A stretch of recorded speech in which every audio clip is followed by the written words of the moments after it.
Lihat wajah ini. Apakah ini wajah seorang teroris? Apakah ini wajah seorang bos kartel narkoba? Atau ini hanya wajah seorang anak yang tersesat? Dia hanyalah David, seorang remaja sakit-sakitan yang menghabiskan hidupnya terkurung di kamar tidur, mencari teman di balik layar monitor. Ini bukan sekedar cerita tentang pencurian video game. Ini adalah tragedi modern tentang sekelompok jenius muda bernama Xbox Underground. Mereka berhasil mempermalukan Microsoft, memegang rahasia masa depan teknologi di ujung jari mereka, dan membuat militer Amerika ketar-ketir. Tapi harga yang harus dibayar untuk rasa ingin tahu itu ternyata jauh lebih mahal daripada nyawa mereka sendiri.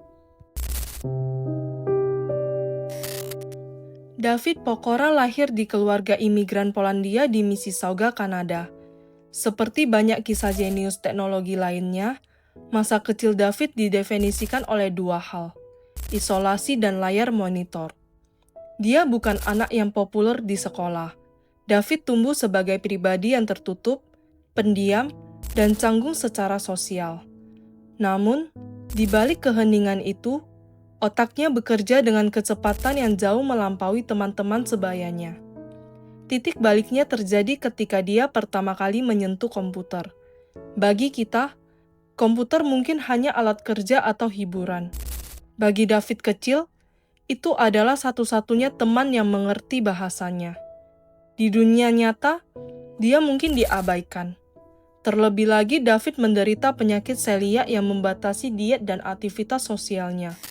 Sebagai informasi, penyakit celiak adalah gangguan autoimun kronis yang dipicu oleh konsumsi gluten sehingga menghambat penyerapan nutrisi.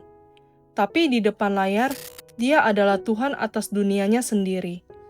Sebagian besar waktunya dihabiskan di depan layar komputer, dan dia sangat menikmatinya. Dia tidak memulai sebagai penjahat, dia memulai sebagai gamer. Dia mencintai game, tapi dia tidak puas hanya memainkannya. Dia ingin tahu bagaimana game itu bekerja. Mengapa karakter ini bergerak begini?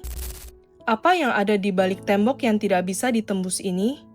Bagaimana kalau saya bisa mengubahnya?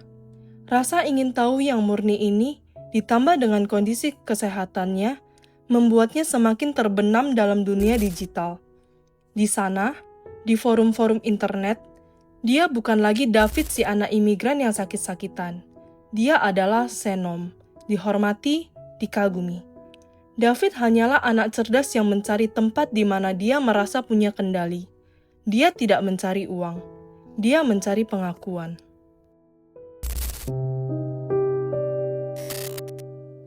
Apa yang mengubah seorang modder game menjadi kriminal federal?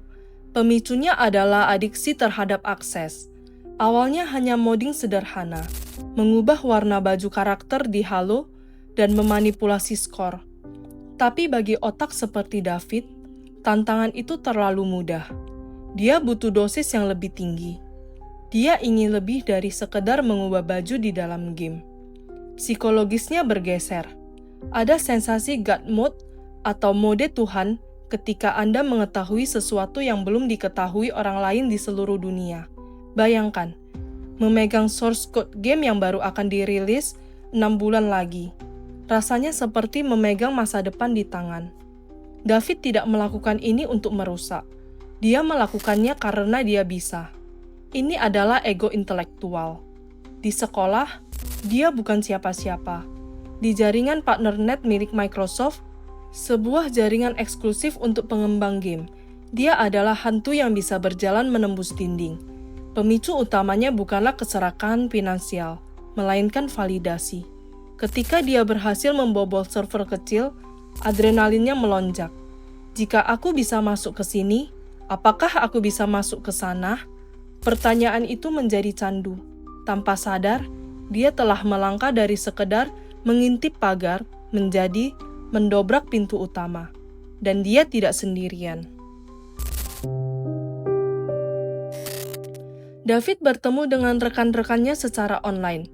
Sanadode Nesewat atau Sanat dari Amerika, Nathan Leyrox, dan sosok karismatik tapi kacau dari Australia, Dylan Weiler.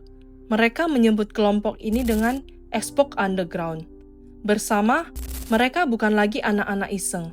Mereka adalah ancaman korporat. Bagaimana mereka melakukannya? Bukan hanya dengan coding canggih, tapi dengan kelicikan. Mereka menggunakan kredensial karyawan yang dicuri untuk masuk ke partnernet. Ini adalah surga bagi mereka. Apa saja yang mereka curi? Pertama, Gears of War 3. Mereka membocorkan game ini berbulan-bulan sebelum rilis. Jutaan dolar potensi kerugian marketing hancur seketika. Yang kedua, Call of Duty, Modern Warfare 3. Mereka memiliki peta dan data intel game shooter terbesar di dunia sebelum Activision mengumumkannya, dan juga berdampak kerugian jutaan dolar. Tapi, kejahatan terbesar mereka dan yang paling fatal adalah pencurian Apache Simulator dari Zombie Studios. Ini bukan mainan. Ini adalah perangkat lunak simulasi yang digunakan oleh militer Amerika Serikat untuk melatih pilot tempur.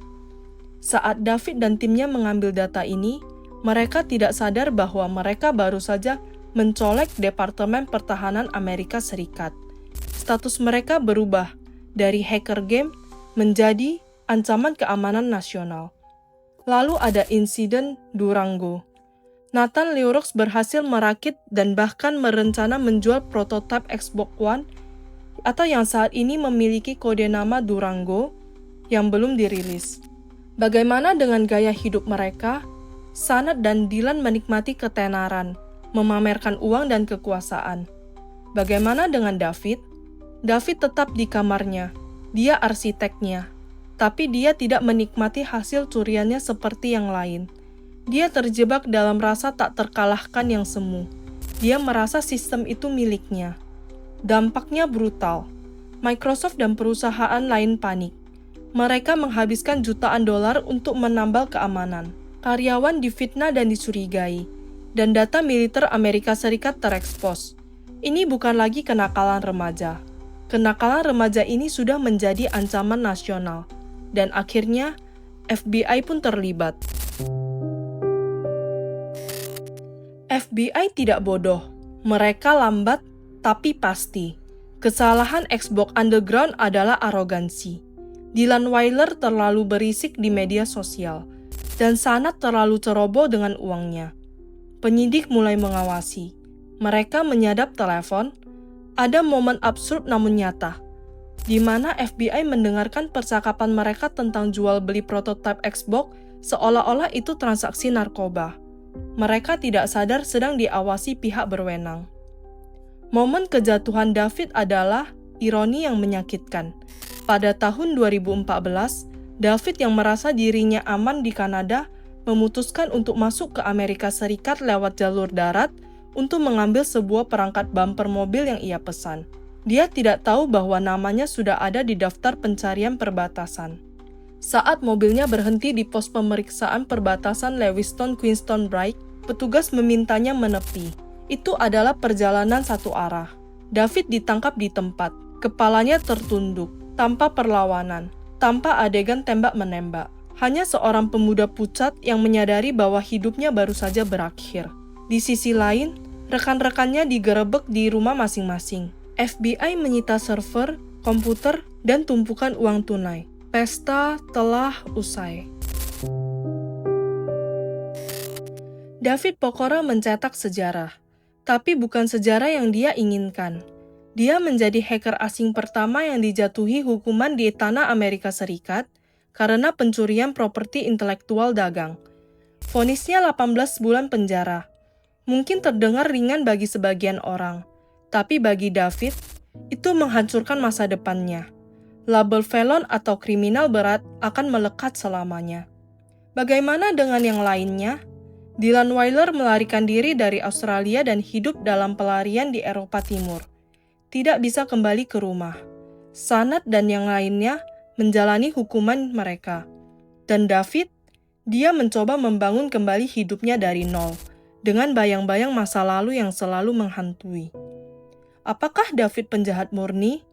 Dia adalah korban dari kecerdasannya sendiri yang tidak tersalurkan. Dia adalah bukti kegagalan sistem pendidikan dan industri kita dalam merangkul bakat-bakat berbeda ini.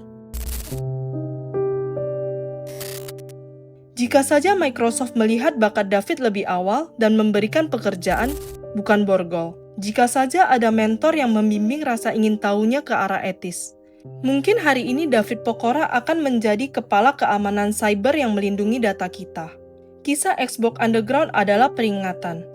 Bukan hanya bagi para hacker muda tentang konsekuensi hukum, tapi bagi kita semua tentang potensi manusia yang terbuang sia-sia.